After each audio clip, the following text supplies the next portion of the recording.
वाहिगुरु कच्छों कंचन पयो शब्द गुर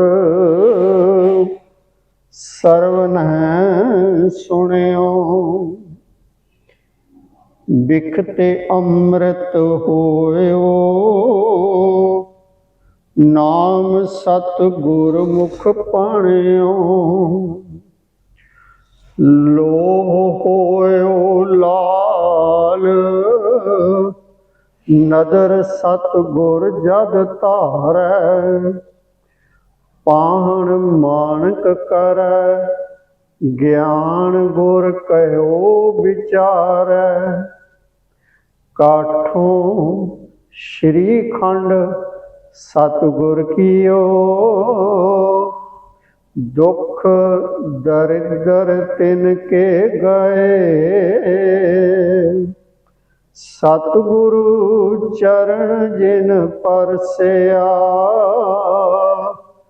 ते पश परेत सुर नर पए सतगुरु चरण जिन परसया ते पश परेत सुर नर पए। वाहिगुरु सलोक महला पंजवा छतड़े बाजार सोहण विच वपारीए वखर हिक अपार नानक खट्टे सो तणी। धन धन सतगुरु श्री गुरु अर्जन देव महाराज जी दे ये अमृतमय बाणी राम कली की वार आओ अज इसकी 19वीं पौड़ी और उसके अगे जो 2 श्लोक हैं उन्होंने विचार करिए जो कि श्री गुरु ग्रंथ साहिब जी के 965 अंग उत्ते सुशोभित हैं जी। सलोक महला पंजवा छतड़े बाजार सोहण विच वपारीए सोहण विच वपारीए छतड़े छते हुए ये सारा जगत मंडल रूपी जो बाजार है सारा जगत एक बाजार दे न्याय ये सारा आकाश ते आकाश रूपी छत दे नाल छत्या होया है। ये जगत बाजार क्यों है क्योंकि इत्थे सारे ही वणज कर रहे हैं वणजारे हैं सारे ही वणज करते हैं वणज करदियां करदे ही इस संसार तो कूच कर जाते हैं। इस करके सतगुरु जी इत्थे बाजार कह रहे हैं कि जगत जो है बाजार इत्थे वणजारे वणज करते रहे हैं बाजार दे विच अते ये जगत जो है छतड़े आकाश रूपी छत दे नाल छत्या होया है। छतड़े बाजार सोहण विच वपारीए अते इस जगत रूपी बाजार दे विच ਉਹ ਵਣਜ ਕਰਨ वाले व्यापारी ਸੌਂਦੇ हैं सोहण विच व्यापारीए वो वणज करन वाले व्यापारी जिस जो एक वाहिगुरु का वणज करते हैं एक वाहिगुरु के नाम का वणज करते हैं वो वणजारे जो हैं वही इत्थे जगत मंडल दे विच सौंदे हैं सोहने लगते हैं क्योंकि सारे आए ही इत्थे वणज करन हैं। ਵਣਜ ਉਸ ਵਾਹਿਗੁਰੂ ਦਾ ਹੁਕਮ ਹੈ ਕਿ ਇੱਕ ਉਹ ਵਾਹਿਗੁਰੂ ਦੇ ਨਾਮ ਦੀ ਵਣਜ ਕਰਨੀ। ਇਸੇ ਕਰਕੇ ਸਤਿਗੁਰੂ ਜੀ ਉਪਦੇਸ਼ ਕਰਦੇ ਹਨ, ਵਣਜ ਕਰੋ ਵਣਜਾਰਿਓ,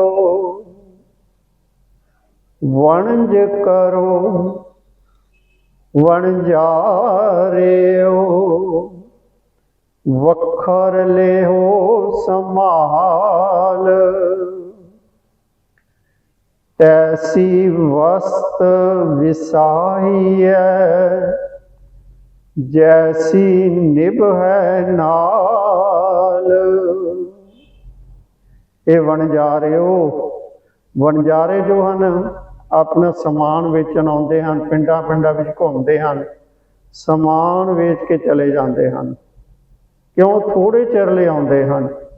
ਇਸੇ ਤਰ੍ਹਾਂ ਇਹ ਜੀਵ ਜੋ ਹੈ ਥੋੜ੍ਹੇ ਚਿਰ ਲਈ ਸੰਸਾਰ ਦੇ ਵਿੱਚ ਆਉਂਦਾ ਹੈ, ਵਣਜ ਕਰਦਾ ਹੈ, ਵਣਜ ਕਰਕੇ ਇੱਥੋਂ ਕੂਚ ਕਰ ਜਾਂਦਾ ਹੈ। ਸਤਿਗੁਰੂ ਜੀ ਕਹਿੰਦੇ ਇਹ ਵਣਜਾਰਿਓ, ਉਹ ਵਖਰ ਨੂੰ ਸੰਭਾਲ ਲਓ। ਵਖਰ ਕਿਹੜੀ? ਉਸ ਪਰਮਾਤਮਾ ਦਾ ਨਾਮ। ਵਣਜ ਕਰੋ ਵਣਜਾਰਿਓ, ਵਖਰ ਲਿਓ ਸੰਭਾਲ, ਤੈਸੀ ਵਸਤ ਵਿਸਾਹੀਐ, ਜੈਸੀ ਨਿਭ ਹੈ ਨਾਲ। ਉਹੀ ਵਸਤ ਖਰੀਦਣੀ ਚਾਹੀਦੀ ਹੈ ਜਿਹੜੀ ਕਿ ਨਾਲ ਨਿਭੇ, ਜਿਹੜੀ ਸਾਡੇ ਨਾਲ ਸਦਾ ਲਈ ਸਾਥ ਨਿਭੇ, ਉਹੀ ਵਸਤ ਖਰੀਦਣੀ ਚਾਹੀਦੀ ਹੈ। ਵਖਰ ਇੱਕ ਅਪਾਰ, ਨਾਨਕ ਖੱਟੇ ਸੋ ਤਣੀ।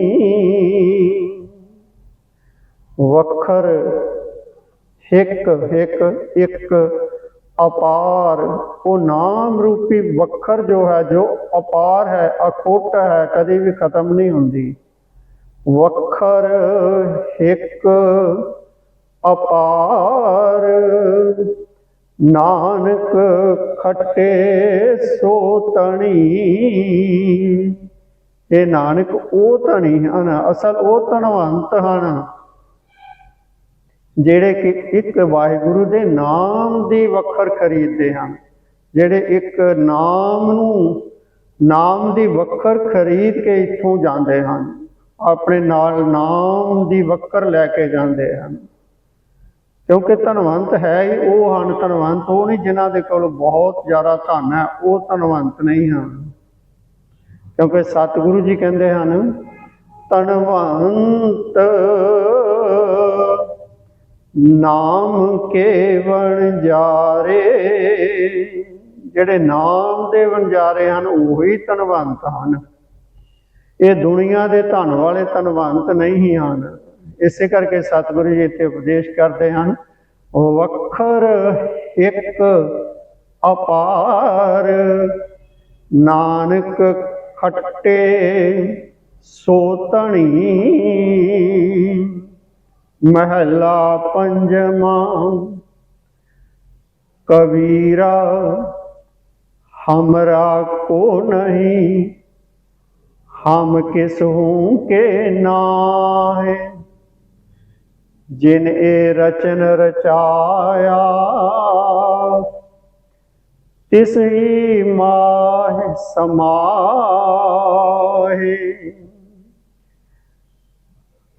ये श्लोक जो है इसके ऊपर महला पंजवा लिखा हुआ है, पर जो श्लोक है वो कबीर जी ਨੂੰ संबोधन करके लिखा होया है। ये कबीर जी का श्लोक नहीं है, महला पंजवा उसके अगे लिखा होया है, इस करके ये पंजवें पातशाह जी का श्लोक है। यही श्लोक जो है कबीर जी के श्लोकों के विच 214 नंबर जो श्लोक है उत्थे ये श्लोक है, ਅਤੇ 212 ਅਤੇ 213 ਜੋ श्लोक ਹਨ ਉਹ ਭਗਤ ਨਾਮਦੇਵ ਜੀ ਦੇ ਅਤੇ ਤਲੋਚਨ ਦਾ ਆਪਸ ਦੇ ਵਿੱਚ ਜੋ ਵਾਰਤਾਲਾਪ ਹੈ ਉਹ ਹਨ। ਭਗਤ ਨਾਮਦੇਵ ਜੀ ਤਲੋਚਨ ਨੂੰ ਕੀ ਕਹਿੰਦੇ ਹਨ ਅਤੇ ਤਲੋਚਨ ਨਾਮਦੇਵ ਜੀ ਨੂੰ ਕੀ ਕਹਿੰਦੇ ਹਨ, ਇਹ ਵਾਰਤਾਲਾਪ 212 ਅਤੇ 213 श्लोक ਦੇ ਵਿੱਚ ਹੈ। ਉਸ ਨੂੰ ਹੋਰ ਵਿਸਥਾਰ ਕਰਨ ਲਈ ਫਿਰ ਸਤਿਗੁਰੂ ਪੰਜਵੇਂ ਪਾਤਸ਼ਾਹ ਆਪਣੇ ਵੱਲੋਂ ਸ਼ਲੋਕ ਲਿਖਦੇ ਹਨ। ਉਹ ਜੋ 212 ਸ਼ਲੋਕ ਹੈ, ਭਗਤ ਲੋਚਨ ਜੀ ਨਾਮਦੇਵ ਜੀ ਨੂੰ ਕਹਿ ਰਹੇ ਹਨ। ਨਾਮਾ ਮਾਇਆ ਮੋਹਿਆ ਕਹੈ ਤਿਲੋਚਨ ਮੀਤ, ਕਾਹੇ ਛਿਪੋ ਛਾਇ ਲੈ ਰਾਮ ਨ ਲਾਵੋ ਚੀਤ। ਨਾਮਦੇਵ ਜੀ ਨੂੰ ਭਗਤ ਲੋਚਨ ਜੀ ਕਹਿ ਰਹੇ ਹਨ, ਹੇ ਨਾਮਾ ਤੂੰ ਮਾਇਆ ਦੇ ਵਿੱਚ ਮੋਹਿਆ ਹੋਇਆ ਹੈ। ਤੂੰ ਤਾਂ ਇਹ ਜੋ ਅੰਬਰ ਜੋ ਹਨ, ਰਜਾਈਆਂ ਦੇ ਛਾੜੇ, ਇਸ ਤਰ੍ਹਾਂ ਦੇ ਹੋਰ ਜੋ ਹਨ, ਉਹਨਾਂ ਦੇ ਉੱਤੇ ਛਾਪੇ ਮਾਰ ਕੇ ਉਹਨਾਂ ਦੇ ਉੱਤੇ ਵੱਖਰੇ ਵੱਖਰੇ ਤਰ੍ਹਾਂ ਦੇ ਡਿਜ਼ਾਈਨ ਬਣਾ ਕੇ ਫੁੱਲ ਬਣਾਉਂਦਾ ਹੈ। ਤੂੰ ਤਾਂ ਮਾਇਆ ਦੇ ਵਿੱਚ ਲੱਗਾ ਹੋਇਆ ਹੈ, ਤੂੰ ਰਾਮ ਦੇ ਨਾਲ ਚਿੱਤ ਕਿਉਂ ਨਹੀਂ ਲਾਉਂਦਾ। ਨਾਮਾ ਮਾਇਆ ਮੋਹਿਆ ਕਹੈ ਤਿਲੋਚਨ ਮੀਤ। ਫਿਰ ਭਗਤ ਨਾਮਦੇਵ ਜੀ ਤਿਲੋਚਨ ਨੂੰ ਜਵਾਬ ਦਿੰਦੇ ਹਨ ਕਿ ਨੇ ਤਿਲੋਚਨ ਜੀ, ਮੈਂ ਤਾਂ ਨਾਮ ਦੇ ਨਾਲ ਜੁੜਿਆ ਹੋਇਆ ਹਾਂ। ਮੇਰਾ ਨਾਮ, ਮੇਰਾ ਮਨ ਜੋ ਹੈ ਉਹ ਨਾਮ ਦੇ ਨਾਲ ਜੁੜਿਆ ਹੈ, ਭਾਵੇਂ ਮੈਂ ਕੰਮ ਕਰ ਰਿਹਾ ਹਾਂ। ਨਾਮਾ ਕਹੈ ਤਿਲੋਚਨਾ ਮੁਖ ਤੇ ਰਾਮ ਸਮਾਲ, ਹਾਥ ਪਾਉ ਕਰ ਕਾਮ ਸਭ ਚੀਤ ਨਰੰਜਨ ਨਾਲ। ਮੈਂ ਤਾਂ ਹੱਥਾਂ ਪਾਵਾਂ ਨਾਲ, ਹੱਥਾਂ ਪੈਰਾਂ ਦੇ ਨਾਲ ਕੰਮ ਕਰਦਿਆਂ ਹੋਇਆ, ਪਰ ਮੇਰਾ ਚਿੱਤ ਜੋ ਹੈ ਉਸ ਵਾਹਿਗੁਰੂ ਦੇ ਨਾਲ ਹੀ ਜੁੜਿਆ ਹੋਇਆ ਹੈ। ਇਹ ਦੋ ਸ਼ਲੋਕਾਂ ਦੀ ਪਰਥਾਏ ਫਿਰ ਸਤਿਗੁਰੂ ਜੀ ਹੋਰ ਉਸ ਨੂੰ ਵਿਸਤਾਰ ਕਰਨ ਲਈ ਇਹ ਸ਼ਲੋਕ ਉਚਾਰਦੇ ਹਨ। ਮਹੱਲਾ ਪੰਜਵਾਂ। ਕਬੀਰਾ हमरा को नहीं, हम किस हूँ के नाए। हे कबीर, साडा सदा का साथी कोई भी नहीं है, असी भी किसी दे सदा दे साथी नहीं हाँ। जिन्हें रचन रचाया तिस ही माहे समाए। जिस परमात्मा ने, उस प्रभु ने ये रचन रचाया है, सृष्टि रचाई है, तिस ही माहे समाए। असी तो उसके विच ही सदा समाए रहंदे हां। जिस तरह भगत नामदेव जी भी यही जवाब देंदे सन तिलोचन नूं, हाथ पाँव कर काम सब चीत नरंजन नाल। तो इत्थे भी सतगुरु जी उसनूं विस्तार करते हुए कहते हैं, जिन ए रचन रचाया तिस ही माहे समाए। असी तो उसके विच ही सदा समाए रहंदे हां जिसने सारी सृष्टि का रचन रचिया है। पौड़ी सफलियो बिरख सुहावड़ा हर, सफल अमृता। वो हरि जो है परमात्मा एक सोहना बिरख है। सफलियो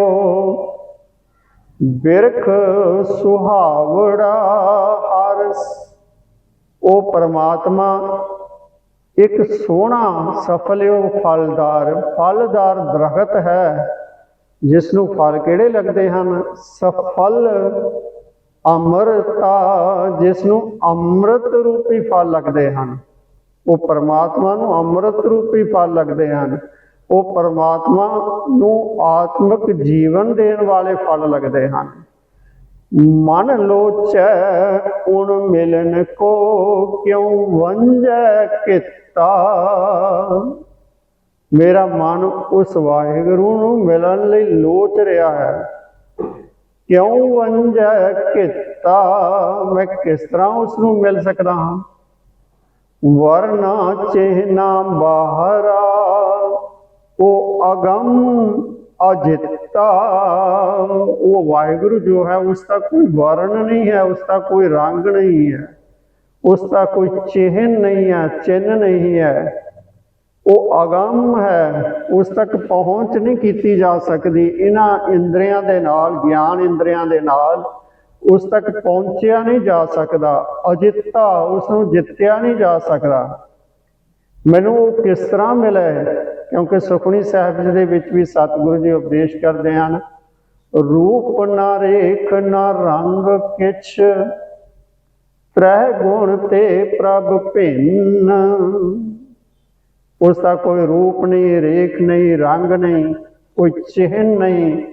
रूप ना रेख ना रंग किछ, त्रह गुण ते प्रभ भिन्न। तिसे बुझाए नानका, जिस होवै सुप्रसन्न। उसनूं वो बुझांदा है जिस दे उत्ते वो प्रसन्न हो जावे। तो सतगुरु जी इत्थे भी उपदेश करते हैं सानू कि वरना चेना बाहरा, ओ अगम अजिता, ओ प्यारा जी का, जो खोलै पिता पिता भेत। जो ये भेत खोल देवे कि वो परमात्मा किस तरह मिल सकता है, क्यों वंजै किता, किस तरह वो परमात्मा मिल सकता है, जो ये भेद खोले। ओ प्यारा जी का, वो मेरी जिंद दा प्यारा है। सेवा करी तुसाड़ियां, मैं दस्यो मित्ता। हे मेरे मित्र, मैं ताड़ी सेवा करांगा। सेवा करी तुसाड़ियां, मैं दस्यो मित्ता, मैनू दसो उस वाहिगुरु के बारे, वो किस तरह मिल सकता है, मैं ताड़ी सेवा करांगा। कुर्बानी वंजा वारण, बले बल कीता, बले बल की किता। मैं उस तो वार नहीं जाता हाँ। कुर्बानी वंजा वारण, बले बल किता। मेरा जिहड़ा उस वाहिगुरु बारे दसेगा, उस वाहिगुरु नूं मिलावेगा, मैं उस तो बार बार बार नहीं जाता हाँ, बलहार ही जाता हाँ। दसन संत प्यारिया, सुनो लाए चित्ता। दसन संत प्यारिया, प्यारे संत गुरमुख जाने दसते हैं। सुनो लाए चित्ता, कि तुसी चित्त ला के ध्यान ला के सुनो। जो गुरमुख जन दसते हैं वो कहते हैं कि तुसी ध्यान ला के सुनो। सुनो लाए चित्ता, जिस लिखिया नानक दास, तिस नाम अमृत सतगुर दिता। जिस लिखिया नानक दास, हे दास नानक, जिन्हां दे मस्तक उत्ते लिखे हुए लेख उगड़ आउंदे हन, जिन्हां दे पिछले कीते हुए कर्म जो हन वो उगड़ आउंदे हन। मत्थे उत्ते लेख जो लिखे हुए हैं वो प्रगट हो जाते हैं। तिस नाम अमृत सतगुर दिता। उन्होंने फिर वो सतगुरु जो हैं वो अमृत, वो परमात्मा जो अमृत है, वो अमृत परमात्मा दे नाल वो मिला देंदे हैं। वो नाम रूपी जो अमृत है वो फिर सतगुरु मिला देंदे हैं। सतगुरु कृपा करते हैं, उस अमृत रूपी नाम की बख्शिश कर देंदे हैं। मिलना किस तरह, सतगुरु कोलों ही। जदों किसी दे कीते हो पूर्वले कर्म जो हैं वो उगड़ आउण, मत्थे उत्ते चंगे भाव कीते हुए अगे आ जान, फिर सतगुरु का मेल हुंदा है। सतगुरु जी फिर कृपा करते हैं, अपनी बख्शिश करके संगत विच मिलाते हैं। संगत विच उस वाहिगुरु के गुण गा के फिर सतगुरु कृपा करते हैं। इस नाम अमृत सतगुरु दिता। फिर सतगुरु जी कृपा करके उसनों अमृत रूपी नाम जो है, वो नाम जो आत्मक जीवन देने वाला है, वो नाम की बख्शिश करते हैं सतगुरु। तो सतगुरु कृपा करन असी सतगुरु के चरणों के नाल जुड़िए। सतगुरु के चरण हैं, सतगुरु की बख्शी हुई अमृतमय बाणी, सतगुरु के शब्दों के नाल जुड़ के उस वाहिगुरु के गुण गाइए, उस वाहिगुरु दी सिफत सलाह करिए, तां जो सानू भी सतगुरु जी के कोलों ये आत्मिक जीवन देने वाला नाम जो है, अमृत नाम जो है, उसकी प्राप्ति हो जाए। वाहिगुरु जी का खालसा, वाहिगुरु जी की फतेह।